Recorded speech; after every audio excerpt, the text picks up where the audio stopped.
Good morning, 7:45 Tuesday morning. Sent out a few reminders on LinkedIn last night and Twitter. I apologize if I filled up your feeds. Trying to get a gathering for this Periscope this morning. Hope to add some value. It is 7:45, so for those of you that are with me, I hope you got a nice cup of Java in your hands. I do not.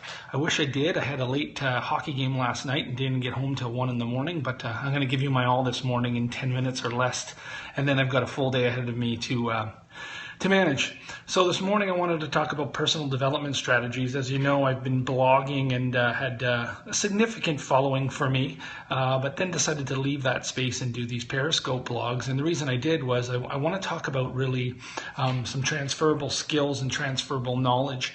And none of it's my content, to be quite clear. It's stuff I've learned along the way. I guess I've taken it and tried to best practice it. Excuse me. And my purpose is, some of you aren't getting this development, some of you aren't getting this training, some of you aren't getting any of this insight. And if I can provide that or provide stories that it does exist, you can either grab it, learn it, or demand it, depending on your relationship with your direct support person or where you stand within your organization. So again, today, personal development strategies, and it's a skill I picked up at TELUS Mobility. And I was very lucky, as I've mentioned in a previous Periscope, to work for Lisa Larder and Jackie Fu. I want to give you a little bit of context around personal development strategies. You can't have those until you've had connection meetings and built some rapport with the people who report into you.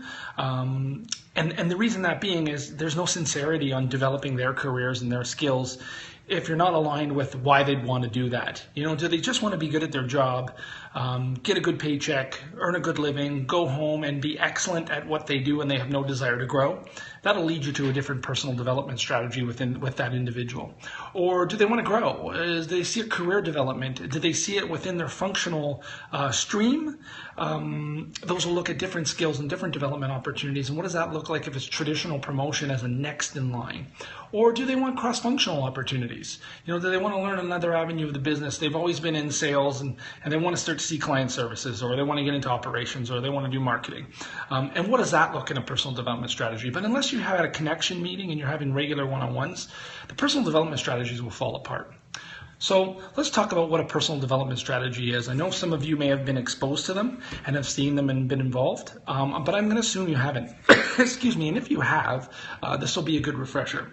So personal development strategy, a PDS that you'll hear me refer to, is really about skill development. You do them quarterly, ideally. You sit down every 3 months.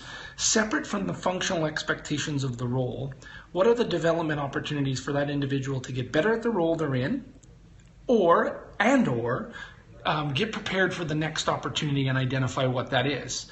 And your job as a support person is to help investigate, help inquire, find out why. Your job is not to advocate and say, well, you know, you need to do this if you want to be the next manager or the next supervisor, or you're really good at sales, so you should be my sales manager. No, it should be inquiry. Tell me about where you want to go next. What do you see as the learning opportunity? Oh, you want to be a manager? Tell me why. What is it about management that inspires you? And you want to find out what the drivers are. When you've identified, you want to get those down on paper. And now you have to build an action plan. And now that you know the drivers, and let's assume, to keep it easy, it is a promotion move. Someone who wants to get to the next level. And you got to find out what the gaps are. So you have conversations with the individual and you say, okay, well, what do you think's holding you back? And you'll get some feedback and you'll flush it out and you'll share your feedback as their direct supervisor. So, you know, here's some of the gaps that I see. Do you agree? What do you think? And then you have to start to fill the gaps. And what does that look like? That could be anything from show me's, where they're going to follow you because they don't understand how to do the job yet. It could be observations. You could be sitting in their environment and watching them do what they do, identifying gaps, closing those gaps, training and helping them. It could be books. You could be sending them off for reading. So let's say they want to be a manager, but they don't deal very well with conflict. You could be sending them off to read a conflict management-driven book or go to a conflict management-driven course. And then there's always the shadowing part. Excuse me. So if there's an opportunity, as I said earlier, for them to shadow you, but then please grant them that opportunity. But sometimes it's about shadowing their peers. So let's say they were going to be a manager. Their perspective of looking at it differently from seeing their peers' behavior, and then wrapping that up and coming back and saying, okay, well, how would you address that deficient behavior? What did you see? What did you see that was really good that you would have recognized? All those things are starting to grant them the opportunity to close the gap. Now, some people may just want to stay in their functional role. They may tell you, I don't want to be a manager. I'm kind of happy doing the books. I like being in finance and I like being a financial analyst. It's what I've always wanted to do. I'm happy. I just want to be better at it and I want to do well with the company. Okay, what does that skill development look like? Is it the next level of the designation they need for their CA? Is it the next level of course internally that's going to help them better understand the business? Those are potentials as well. People automatically assume a personal development strategy is about growth from a title perspective or cross-functional perspective, and they can really just be about learning and solidifying the skills they have and being better at what they do. But when you're looking at that growth development piece, and is where I want to focus today, cross-functional opportunities are critical. So how are you giving the opportunity to see other things so they can better understand their roles and their job? Shadowing are important. So, how do they do best practices that are driven by seeing others do what they do? So, if I'm a great sales rep, I want to grow and I want to be a great sales manager. Well, are they shadowing that sales manager and seeing how they do what they do? I shared that a little earlier on. Interviews. So here's another one. Are they interviewing other people who are currently in a management role? Hey, what's difficult about the role? What do you like about the role? What are the pratfalls? If you were me and you were trying to get this opportunity, what would you do differently this time? You have to set those opportunities up for that individual with the existing management team so they can learn from those people who've been in the role and gone through that growth.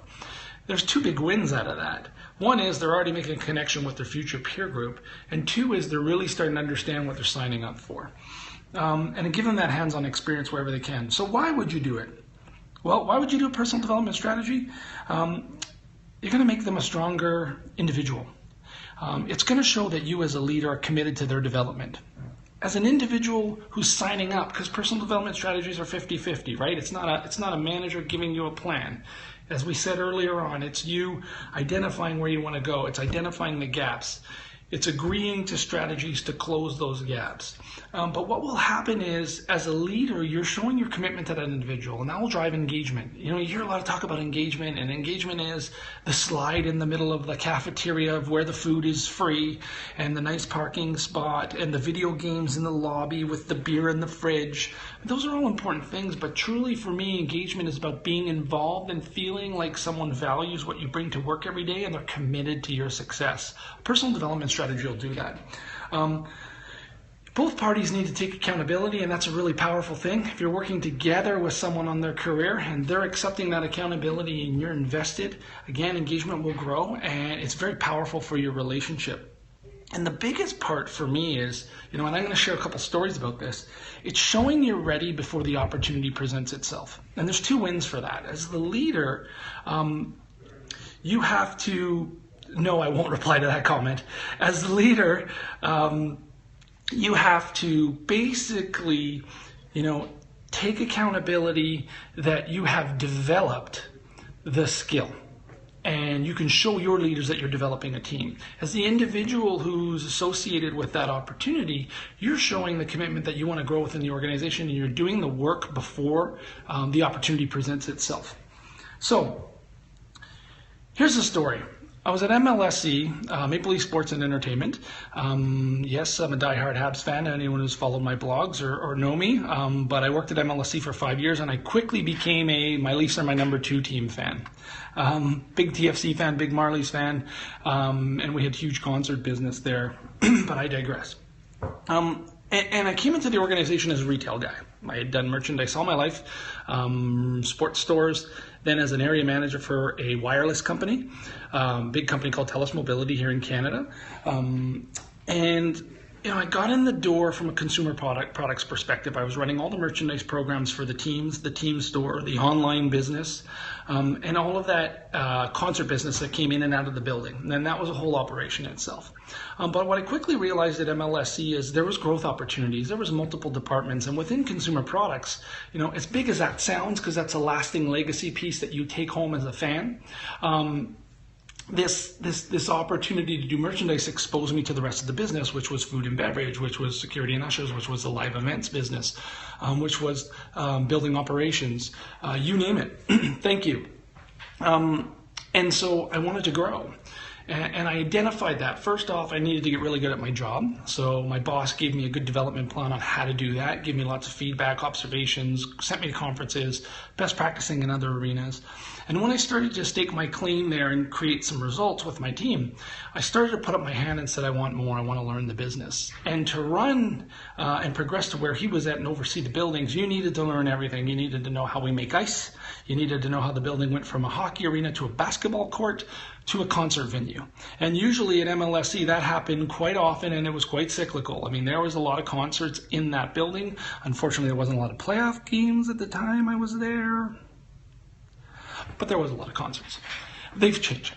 So I had to learn all those skills. And on an event night, from the minute you get your ticket and you pick that up at the box office, which is a building operation, you go in and you learn about basically, you go in and you give your ticket to the usher, you go through the gate, you might deal with security, you might buy a beer, you might grab a hot dog, you might grab a t-shirt, you go into the building, the air's got to be right, you got to be comfortable, you got to enjoy the event, you got to leave safely, and you got to get home. Well, there's all these functional pieces that happen, and if I was going to grow and learn and get into that role, I needed those learning opportunities.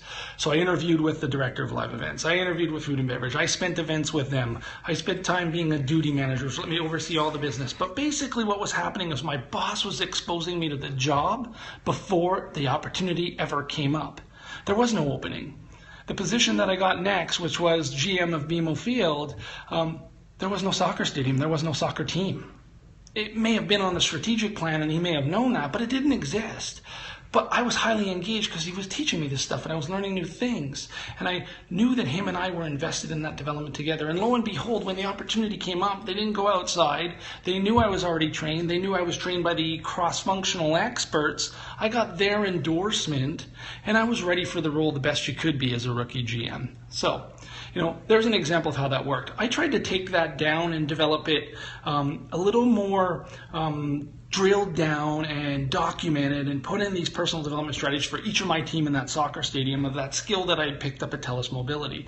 So when I left BMO Field, I was already preparing, before I ever knew I was going to leave, everybody for the next role that declared that interest. So there was a gentleman who wanted my job. And they didn't want it because they wanted to see me out of there, or at least I hope they didn't. And if they're watching this, I don't want to know the truth. But that individual, he wanted that job, but I did the exact same thing with him that my boss did with me. Okay, well, you don't know food and beverage, so go sit with your peer as a director and go learn that business. Okay, and you don't know how the ushering security works, so go sit with them and figure out how that works. And you don't know how merchandise works, so go sit with the director of merchandise, and so on. And we did that for each position and each role where the person wanted to get to the next level. Well, here's the happy story, and it doesn't always happen. When I left the organization to pursue another opportunity as a senior executive, everybody moved up a level. That's the best report card I could ever get. It's the highest compliment I could get. It's the biggest level of satisfaction because I invested a lot of effort and getting that philosophy drilled down through the organization. And I believe it works. And ultimately for the people who don't get promoted, they're improving every single day. They're learning skills. They're picking them up. They're getting that development. And ultimately they're engaged and they see that the organization's invested in them and they are invested in the organization.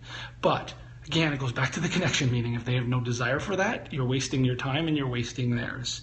Finding out what it aligns to outside of the office doors and why they want to do that is what's critical that gets them engaged, and then making it a two-way street. That's it. That's Leadership Periscope number 4. I apologize for not responding to some of your comments, i.e. all of them. I'm just picking this up, so I will pay closer attention to the screen and the comments. A couple of you said a couple things that weren't appropriate. God bless you free speech, I guess, and all that fun stuff. But you should have better things to do at 7:45. And for those of you who are here to support and learn and provide some feedback, I appreciate it. And thanks for joining me, okay? You guys have a great day. Take care. Bye-bye.